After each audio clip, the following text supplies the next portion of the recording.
What is up, guys? We are back to a video, and today we are on episode 2 of the Iron Fist Academy, and the focus of this video will be the kick, the Kunlun kick, an ability that its usage has changed significantly with the usage of wind tech and its rise, and then the eventual removal of wind tech, and how the kick is supposed to be used now in terms of escaping versus trying to get the kill, because previously in Season 0, you had the decision. In Season 0 and Season 1, there was always the decision of, do I kick to try to get the kill, or do I kick to get out of the fight?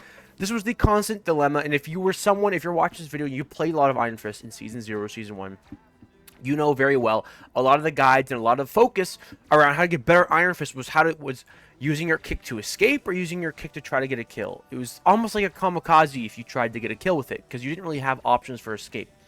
Once people started realizing and using the wind tech, the flurry punching out of a fight, is when people started getting a lot more greedy with their kicks and realizing, you know what, I could use my kick, try to get a kill, and then get that free fly out of the fight, basically. You know, going for the kill. If I don't land the kill and she gets healed, block, and then fly away. That's much, much, much harder now. It is so much harder now because they removed the wind tech, and so we're kind of back to Season 0 and Season 1. But not fully. Not fully. Because there's still that understanding that a player can have now, which may not have been as well understood in Season 0 or Season 1, is like placement of your character and actually weaving your jumps into your flurrying, which can allow you to get out of a fight still. So this video won't have as much of a talking segment because it's a bit harder to explain what I mean. It'll be better if I show it, which I'm gonna get to the examples much quicker in this video. But generally, when you go for your dive, you have to make a choice of, you're diving the Luna, and you need to make a choice. Do I think I'm gonna land the kill? How positive am I gonna land the kill if I use my kick? How positive? She's at this HP. Am I going to kick? Will she die? Now, generally, if she's at this HP, it's so tempting to do it. Most of the time, you would do it. But maybe there's an invis shield right in the way, and it's going to block your kick. Maybe she gets healed the millisecond you do your kick, and then she survives, and then you have to block and get out of the fight. And that's fine, that happens. But you need to make the decision of, okay, how low health is she? How risky is it to make this kick? Will I land the kill? Like, are they low enough health to where it's gonna be a kill? And what's my escape? Am I really deep? If you're really, really deep and you know the surroundings around you doesn't leave many options for escape, it is a kamikaze move to do it. There are some maps where you'll be very deep in the back line, and you'll be like in the open, and like right here, for example. Let's say in a place like this, and you're diving a target right here. Where are you going to go if you use your kick? You use your kick, you block. Previously, you'd fly up very easily up here. Now, you do it way slower. You're going to die very quickly if you do it. Now, you still can do it, but your options are limited. So, generally, when you're taking your dive, if you plan to use your kick, or if you think you're going to use, like, just actually kind of in general before any dive, you never know when you might be able to use your kick. Because they might forget to heal each other, or someone else might DPS them and they get lower and you might be able to land the kill. You never know when you're going to want to use your kick. So you always, whenever you're going for a dive, you want to know, like, as you're going for it, you want to keep in your mind and think about, where is my exit route? Should I use my kick? Where's my exit? Like, let's say you're going for a dive on a target here. When you're going for the dive, you want to think to yourself, that's my exit, that bridge right there. You go for your dive. Blah, blah, blah, blah. They get healed. You block. Now, if you want to save your kick, I've done this many times where you save your kick. Let me just turn off ability kill. Many times I've wanted to save my kick. So instead of kicking back to the front line, if I have enough health, let's say I have 300 health and there's not too much damage on me, but I know I won't land the kill and I want to get the fuck out. There's an option to save your kick and weave back up to the top, and now you saved your kick. You didn't need to use your kick for an escape. Now you're behind cover, you can meditate and immediately go back in on them and restart your dive. Now, it's also another reason why you need to have that location scouted, your exit route scouted, is because should you end up using the kick, potentially even landing a kill, maybe not, now you know where you're going to go. You're not just going to be stuck trying to run back to the front line. Now you're out of jumps and you're just like probably dead. You need to know where you're going to go. And sometimes you want to actually weave in your wall running. Like, let's say the target you're diving is right here. Let's say it's right here. It's probably quicker to go like this, wall run up, and now you're up. Look at how fast that was, and now you survive. Chances are you've survived that so long as you're not at like 50 health when you do it. And now, even though you've used your kick on the dive, didn't land the kill, you've recovered to safety. You can meditate, wait for your cooldowns, and go straight back in. Let's get to the games, my top 500 matches from this season, to show you what I mean. Okay, so jumping into the first example. This here is an example of when I used my kick. So let's look at what I'm jumping into. Now, this is a situation where I'm not looking for a kill when I'm jumping. I'm about to jump into this, and I'm not looking for a kill. I'm meditating, I'm watching. I see the Wolverine fly to my back line, and then the thing starts heading there as well. My goal here is distraction and then rotate back to the front line. So I go in, I immediately block. Immediately, I land my first hit, and then I block. And look at how much I have almost maximum overhealth because of it, because their whole team turns to me. I don't even think I landed the first punch before I blocked. And then I don't fly back, I don't kick back, I don't fly back or wall run back. I immediately kick back with all this overhealth, and I start peeling now. And now I'm putting a lot of pressure on their tanks who have potentially overextended. They're still kind of in line of the healers.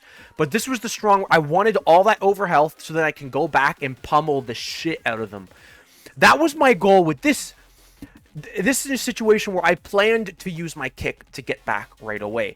So next, we're going to move on to an example where things didn't quite go my way in terms of using my kick. And this is the risk of using your kick. I used my kick, and unfortunately, I didn't land the kill, and I had no way of getting out, and I died. So let's show you what I meant. So the first part of this interaction was good. I jump on the Luna. I move to the front line. I'm on the Luna. I have a ton of health. Well, not a ton of health. I have enough in this fight to be pushing forward to their sort of isolated healers. I'm damaging the Luna, and I'm waiting for her health to reach a threshold where I'm like, this is it. I'm going to kick. It doesn't reach it. I'm patient, and thankfully, my teammates also helped me on damage. I think my mag or someone threw a little bit of damage to the front line that helped me land the kill. And I immediately jumped to the Loki. Now, when I land that next hit in my combo, I see how much health he has. And I'm like, this is it. I'm going to kick. This happens so often with the Loki, where they know about the Iron Fist execute, and when they reach that threshold, they drop their lamps. He did the same thing here. He dropped his lamps. Mag bubbled him. He got protected. Now, unfortunately, this is where I die. And that's an example of what I mean. I decided there that it was worth the risk. I used the kick. I got lamps. I got mag bubble. Sadly, I died. But that's an example of what one of the risks are. Now, in hindsight, what I actually should have done is I should have had a little bit more patience before jumping onto the Loki or using my kick. Because my block, if I had my block there, I would have survived. Let me go back a little bit. So example of being a little bit more patient is I have 10 seconds off my block. What I should have actually done, and what I do in many fights, is I should have jumped up to this pillar here and meditated before we go on the Loki. That's an example of getting a little bit too trigger happy. But it's not always an absolute of don't run to the front line. You do want to keep up the aggressive pressure when you're on Iron Fist. And the amount of health I have, it's not that bad. It's just a mix of a enforced situation and the whole team turning on me, when if I had my block, I would have survived. But that's an example right there of when using your kick can just cause you to die, because if I had my kick there, I would have been able to evacuate and survive. So here's another little example of just like the micro things in your gameplay that where you're not panicking and you're just getting behind cover. So right here, I'm punching the thing on the front line because I'm trying to get my ult. I'm very close to my ult. I want to get my ult. And I'm realizing I'm about to take a lot of pressure here. So I'm preparing myself mentally for getting out. Now, when I notice I'm at 150 health, what do? I have my kick, but I don't use my kick to get out because I realize where I am. I jump back and then to the side and immediately behind cover, and I meditate. I don't use my kick. I don't panic out. I don't kick away. I go back to the front line, just behind a wall where I can't get hit. I meditate and I go straight back in. So now I have my kick and I had my overhealth when jumping in, which gives me that buffer. If I kicked all the way back to the back line, it would be a terribly unoptimal choice. I'd lose all my frontline pressure. I'd have downtime. I wouldn't be there to help my team for quite a while, especially because I have to wait 10 seconds for my kick. Now, many times you've heard the never use your kick to engage like argument. It very much depends. So in this situation here, we just got the point. And my team went very far ahead, so I'm like, I'm going to push it for a bit. They're going to hold that position. I don't want to move super slowly.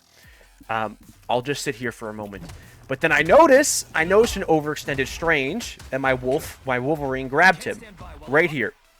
I notice a Strange in a perfect situation. I don't want to miss this. I kick in and immediately start helping my team. I kick in, and then I jumped in front of him, if you saw, immediately to block him from getting out from potentially his jump, but also just to help the pressure. I immediately kick in. If I didn't kick in there, we may not have landed the kill.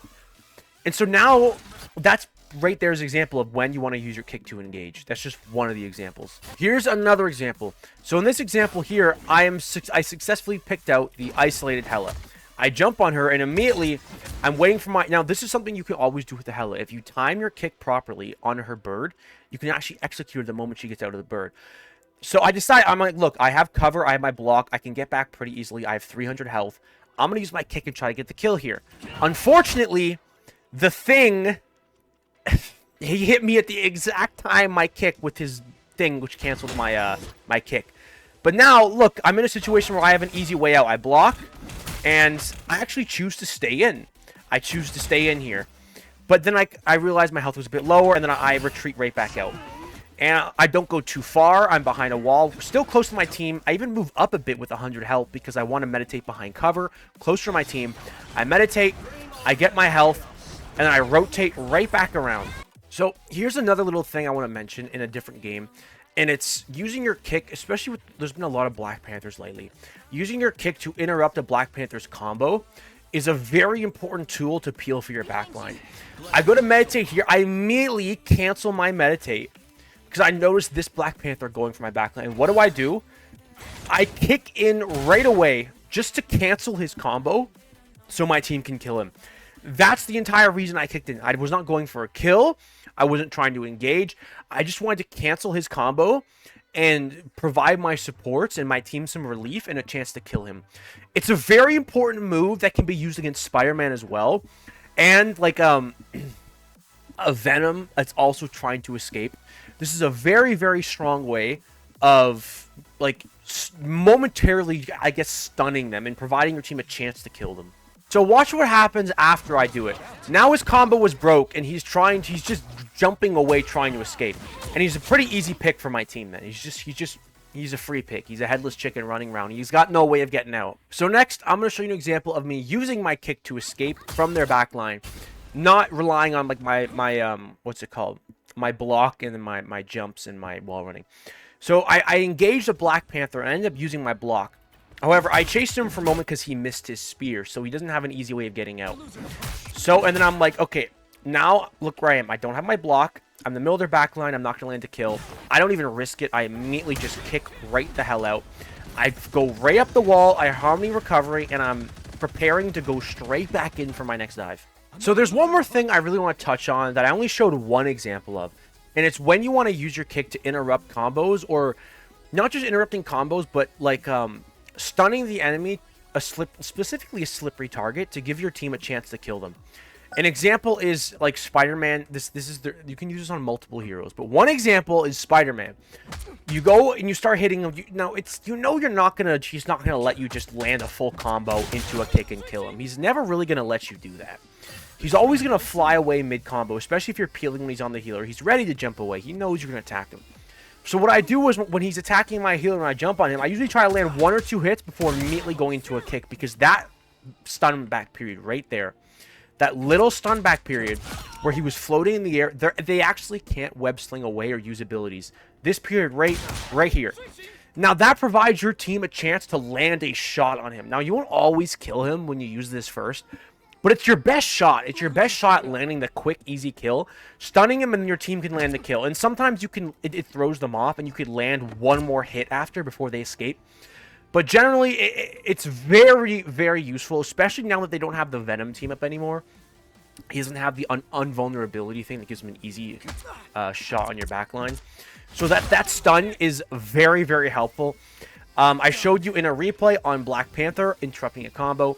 Also very good on Psylocke to prevent her from escaping if you know that she's about to escape, but maybe she's too high health. Another one is where's Venom. Venom is a big one for this. It's Venom's actual web sling away. When he like, you start pummeling him in your back line. Let's say about now he pops his E and you break the E and he gets low again. About now, okay, he's probably going to web sling away. He's probably going to escape. You've got two options. First option is squint your eyes and lock in as much as you can. And the moment you see the start of his web slinging animation, you kick and it interrupts it and he's stuck and he'll die. Second option is wait till he gets low enough to where the knockback, he'll die within that knockback period. Like where he was just here at that health. Like if you chance, because like when he's in your backline, you got most likely at least another person helping you attack him. So when you do that kick, if he's low enough, you should be able to die within the kick period. Or maybe you can like kick him into a corner he can't very web sling out of and then like body block him in it. You've got many options with your kick, but always something to remember is using your kick has many uses beyond just escape or execute. There's escaping, there's executing, there's interrupting a target so they can't use an ability. They're stunning him for a second so they can't escape and so they'll die. And there's also using it to engage a target that you just need to close the gap on instantly. You can't like wall run to them, but you need to get there ASAP, you know? Like maybe you're wiping the enemy team and their Luna's alone now in the back line and you don't have any way of getting there and she's this far away, but she's completely isolated. You know, I'd probably kick to the Luna and immediately get on her. Start jumping above, ideally not to use my block on the freeze. I'd start jumping above to try to avoid it so I could save my block and then go in for the kill. But anyways, guys, that's it for today's video. If you enjoyed, please remember to like, subscribe, comment, and turn the bell for notifications so you can see when the next video is. As well as join the Discord. Link is in the description below. As well as check out channel memberships. I did launch them about a month ago, and we got some members. It's going pretty well so far. So if you really like my content and want to support the channel, that's probably the best way to do it. Anyways, guys, as always, take care.